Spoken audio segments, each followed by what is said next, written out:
రాష్ట్ర శిశు సంక్షేమ శాఖ మంత్రి కళ్యాణదుర్గం నియోజకవర్గం శాసనసభ్యులు ఉషశ్రీ చరణ్ తన సొంత నియోజకవర్గంలో తన సొంత పార్టీ నాయకుల్ని ఆర్థికంగా ఇబ్బంది పెట్టడం, వారిపై కేసు నమోదు చేయడంతో పాటు 100 కోట్ల అక్రమాధీన చేసిందని తెలుగుదేశం పార్టీ శ్రీ సత్యసాయి జిల్లా అధ్యక్షులు పెనుగొండ మాజీ ఎమ్మెల్యే పార్థసారథి ఆరోపించారు. కళ్యాణదుర్గం నియోజకవర్గంలో ఆమె చేసినటువంటి అక్రమాల కారణంగా అక్కడ పార్టీ టికెట్ ఇవ్వకుండా ఆమెను పెనుగొండ నియోజకవర్గం వైఎస్ఆర్ కాంగ్రెస్ పార్టీ అభ్యర్థిగా పంపించారని పేర్కొన్నారు. ఇక కళ్యాణదుర్గం నియోజకవర్గంలో సొంత పార్టీ నాయకులను తీవ్ర ఇబ్బందులకు గురి చేస్తుందని వారి పేర్లలో కూడినటువంటి జాబితాను వివరించారు. కళ్యాణదుర్గంలో చూస్తే ఈ ఉషా చాలా నిర్వాహకాన్ని తీసుకున్నట్టయితే అక్కడ దొరస్వామి కురుబ వ్యక్తి ఆయన బాగా కేసులు పెట్టి అక్కడ కొట్టించడం జరిగింది. రేవణ బోయ కులస్తుడు 20 లక్షల రూపాయలు తీసుకుని ఆయన్ని జైలుకు పంపించింది. అడిగితే ప్రశ్నిస్తే శ్రీకాంత్ రెడ్డి ఇయానికి 50 లక్షల రూపాయలు తీసుకుని ఎగ్గొడితే ప్రెస్ మీట్ కూడా ఇచ్చాడు.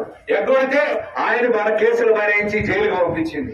అదేవిధంగా వెంకటేష్ మున్సిపల్ చైర్మన్ పోటీ చేస్తే 5 కోట్లు తీసుకుంది. ఆయన కూడా ప్రెస్ మీట్ ఇచ్చాడు. అదేవిధంగా 200 కోట్లు విలువ చేసి చెరువును కూడా దోచేసుకోవడం జరిగింది కళ్యాణదుర్గంలో. ఇది వాస్తవాలు చెప్తున్నా, నేనేం అవాస్తవాలు చెప్పడంలా. అదేవిధంగా ఒక ఫీల్డ్ అసిస్టెంట్ పోస్ట్ కి దాదాపుగా 5 లక్షల రూపాయలు తీసుకోండి. అదేవిధంగా అంగన్వాడీ పోస్టులకి 2 నుండి 4 లక్షలు.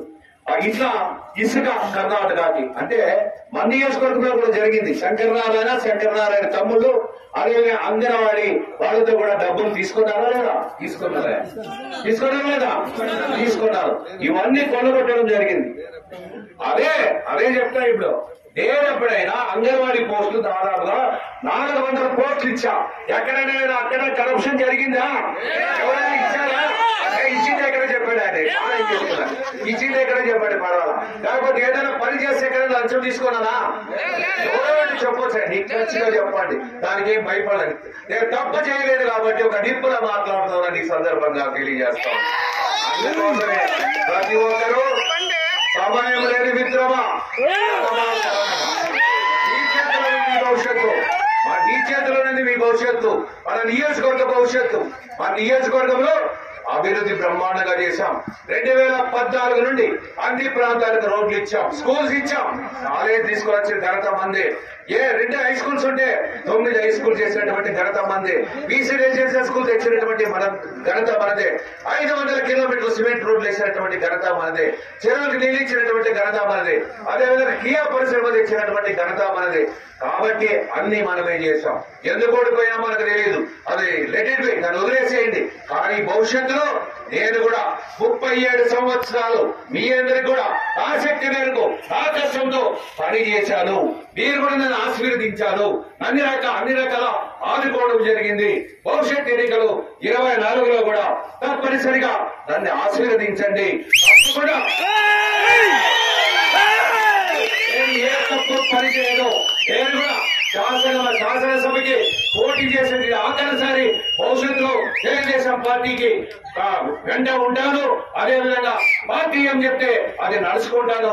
కాబట్టి మీరు కూడా తప్పనిసరిగా ఒక సైనికుల, నేను కెప్టెన్ గా ఏ కష్టం వచ్చినా మీ వెంట నిలబడతానని ఈ సందర్భంగా తెలియజేస్తున్నా.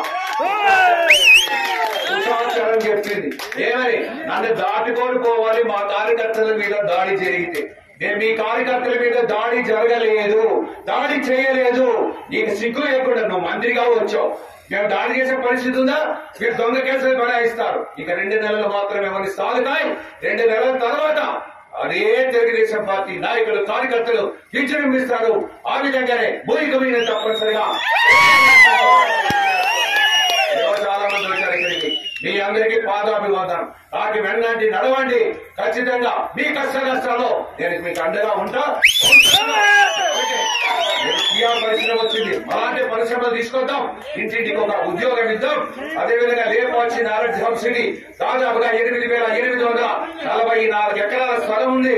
తప్పనిసరిగా మన చంద్రబాబు నాయుడు గారు కూడా సుముఖంగా ఉన్నారు.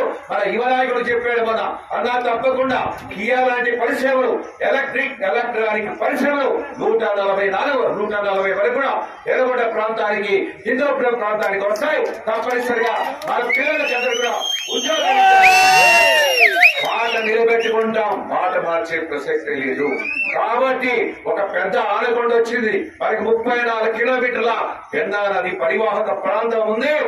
అక్కడంతా కూడా కొల్లగొట్టడం జరిగింది. ఇక్కడ కూడా దోసుకోపోయేదానికి వచ్చింది తప్ప ఇంకోటి కాదు. అక్కడ కూడా విపరీతంగా దోచేసింది. ఏదో 5,000 ఇస్తారంట ఓట్లకి, 5,000 తీసుకోండి వద్దని అలాంటి మన సొమ్మే, ప్రజల సొమ్ము కొల్లగొట్టాడు.